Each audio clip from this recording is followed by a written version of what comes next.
Today in Los Angeles, a man hunted down and killed on the Hollywood Walk of Fame. 2 teens and 1 gun in Long Beach. 1 never made it home. An E. coli lawsuit hits a popular kebab chain. City Hall plays musical chairs with alliances. And a so-called cursed Route 66 hotel where the only ghosts are bad decisions. Alright, let's talk about what's broken today. I'm Vixie Steele. Welcome to Loud and Local with Vixie Steele in Los Angeles. First up, family demands justice after a dog attack and fatal stabbing on the Hollywood Walk of Fame.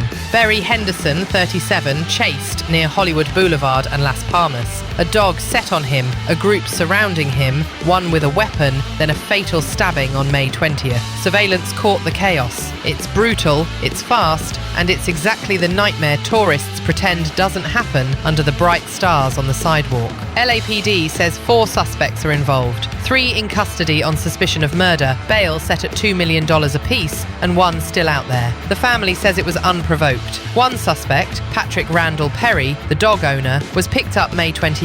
And listen to this, mate. Perry had a past arrest in the same area back in 2024, a fight outside the Church of Scientology. For real, patterns don't lie. Public safety in these tourist-heavy zones is paper thin. Plenty of foot traffic, not enough presence that deters a pack attack like this. Cameras don't prevent violence, they just record the aftermath and trauma. The Walk of Fame gets the gloss, the corners get the blood. Unbelievable, but not surprising. Clean up the hotspots or admit they're danger zones. Bloody hell.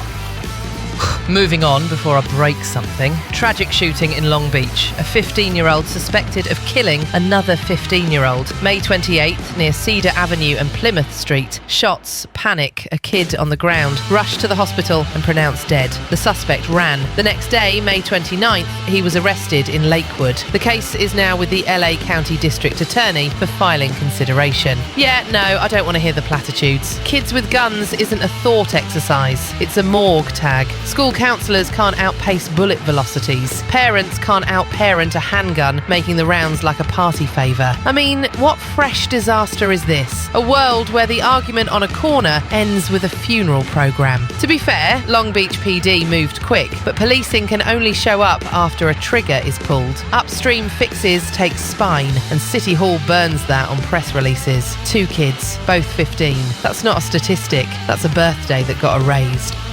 I've had it with this fucking nonsense. Youth violence is out of control and everyone keeps acting surprised. Next up, food safety faceplant. An E. coli outbreak, a child in intensive care, and a lawsuit that names the kebab shop and beef supplier Olympia Food Industries. Timeline. April 1st, the child ate beef kofta at the kebab shop. April 6th brought an E. coli diagnosis and then a life-threatening kidney complication. That's hemolytic uremic territory. Terrifying stuff. By May 24th, USDA testing indicated contamination in beef supplied by Olympia Foods. The suit alleges federal food safety violations and USDA standard breaches. The California Department of Public Health is investigating an outbreak linked to the chain.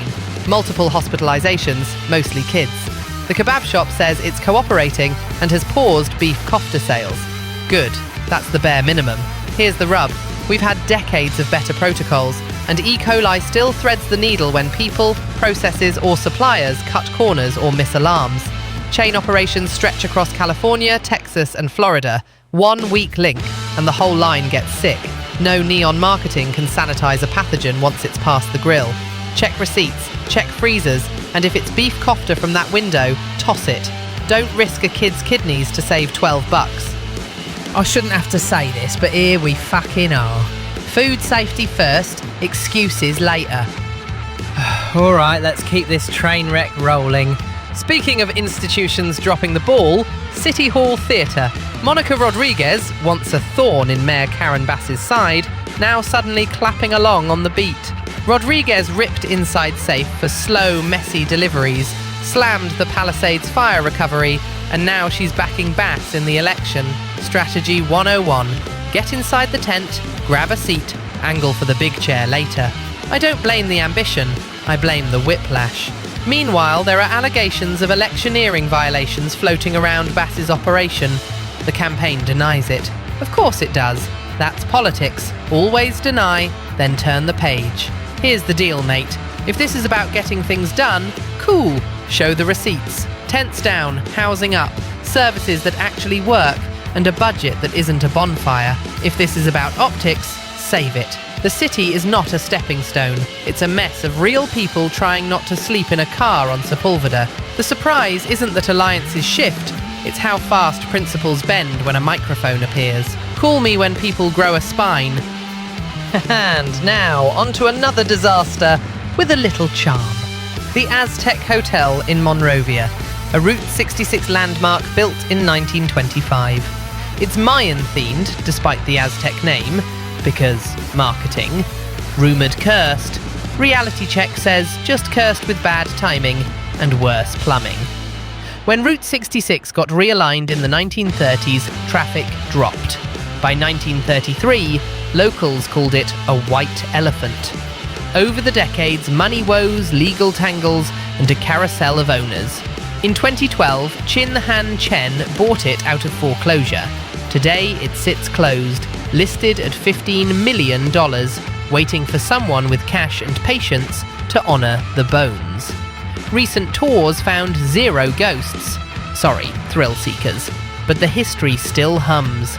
Clark Gable, Bing Crosby, big names once slung suitcases down those halls. The tiling, the ornament, a time capsule of that old California myth where the roadside inn felt like a temple. Honestly, this one deserves a second act. A preservation win with some grit, not a soulless flip with Edison bulbs and a $14 latte. Bring back the neon, keep the weird, fix the damn bathrooms. See, this is why I still have hope. History can be saved without selling its soul. Hell yeah, now we're talking.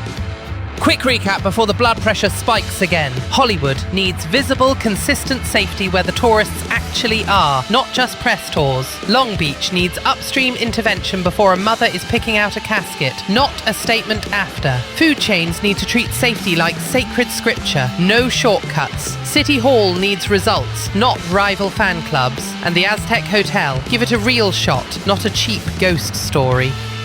And that's today's dose of reality from Loud and Local in Los Angeles. Go do something useful and come back tomorrow.